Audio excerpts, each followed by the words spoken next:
नमस्कार। अतीत साक्षी है। जब जब कुछ घटा है तब तब किसी न किसी का जन्म अवश्य हुआ है।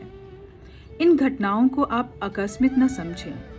ये उन इवेंट की तरह होती हैं जिनकी वर्कशॉप कहीं ऊपर हो रही होती है। मेरी इस कविता में घटना शब्द के दो अर्थ हैं। पहला, घटना घटित होना, और दूसरा, किसी चीज वस्तु में कमी होना। मैं अनुसया साहू, आइए सुनते हैं मेरे द्वारा रचित घटना और जन्म नामक कविता। इतिहास गवाह है, इस दुनिया में जब जब कुछ घटा है तब तब किसी न किसी का जन्म अवश्य हुआ है।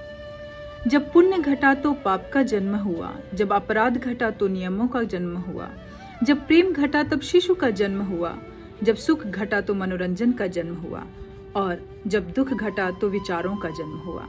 इतिहास गवाह है, इस दुनिया में जब जब कुछ घटा है तब तब किसी न किसी का जन्म अवश्य हुआ है। जब समझ घटी तब भाषा का जन्म हुआ, जब अंक घटे तब गणित का जन्म हुआ, जब आविष्कार घटा तब विज्ञान का जन्म हुआ, जब अतीत घटा तब इतिहास का जन्म हुआ, और जब शून्य घटा तब ब्रह्मांड का जन्म हुआ। इतिहास गवाह है, इस दुनिया में जब जब कुछ घटा है तब तब किसी न किसी का जन्म अवश्य हुआ है। समुद्र मंथन घटा तब विष, अमृत, ऐरावत और कल्पवृक्ष का जन्म हुआ। जब रामायण घटी तब राम का जन्म हुआ, जब महाभारत घटी तो कृष्ण का जन्म हुआ। इतिहास गवाह है, जब जब कुछ घटा है तब तब किसी न किसी का जन्म अवश्य हुआ है। जब हार घटी तब जीत का जन्म हुआ, संगीत घटा तब मीत का जन्म हुआ, संस्कार घटे तब रीत का जन्म हुआ, सुर घटे तब गीत का जन्म हुआ। इतिहास गवाह है, जब जब कुछ घटा है तब तब किसी न किसी का जन्म अवश्य हुआ है। जब सुरीले गीत घटे तब स्वर कोकिला का जन्म हुआ है, अभिनय घटा तब महानायक का जन्म हुआ है, जब रन घटे तब महान बल्लेबाज का जन्म हुआ है।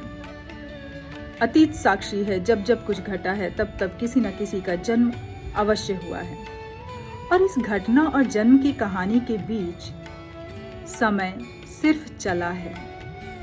समय सिर्फ चला है। समय साक्षी है कि जब जब कुछ घटा है तब तब किसी न किसी का जन्म अवश्य हुआ है। तो ये घटनाएं व्यर्थ नहीं हैं। धन्यवाद।